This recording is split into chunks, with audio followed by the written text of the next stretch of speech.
لبیک یا حسین، لبیک یا حسین، لبیک یا حسین، لبیک یا حسین، لبیک یا حسین، لبیک یا حسین، لبیک یا حسین.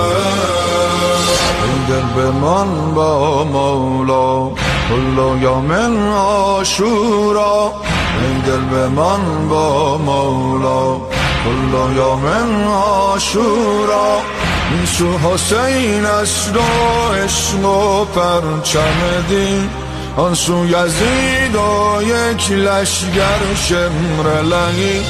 مبادا که شوی جدا از حسین به هوای گندم ری، مبادا لاله سر عاشقان برود دوباره به نی. مبادا که شوی جدا از حسین به هوای گندم ری، مبادا لاله سر عاشقان برود دوباره به نی.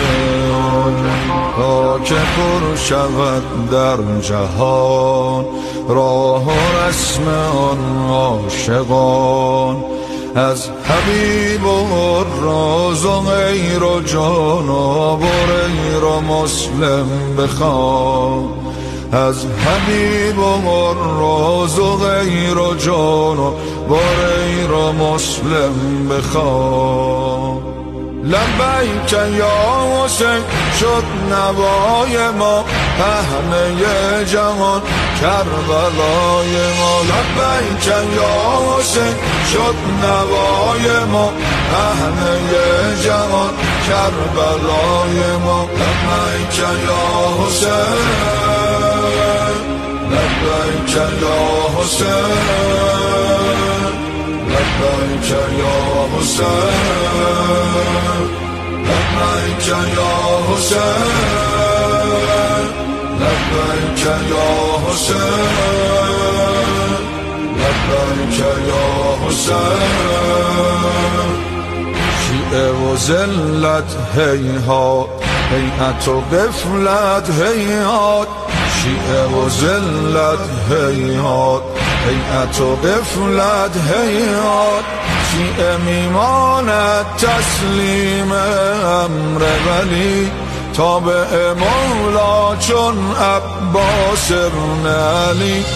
عشق و آزادگی نقش پرچم غرق خون کرب و بلاد، غیرت و عزت جان شیعه از کربلای خون خداست. و آزادگی نقش پرچم غرق خون کرب و بلاد، غیرت و عزت جان شیعه از کربلای خون خداست. هر که شد غلام حسین بیقرار نام حسین، می شود اسیر فضائل و تشنه مرام حسین، می شود اسیر فضائل و تشنه مرام حسین. شیعه چون آینه صاف و با صفاست، عاشق حسین بنده خداست. شیعه چون آینه صاف و با صفاست، عاشق حسین بنده خداست. لبیک یا حسین.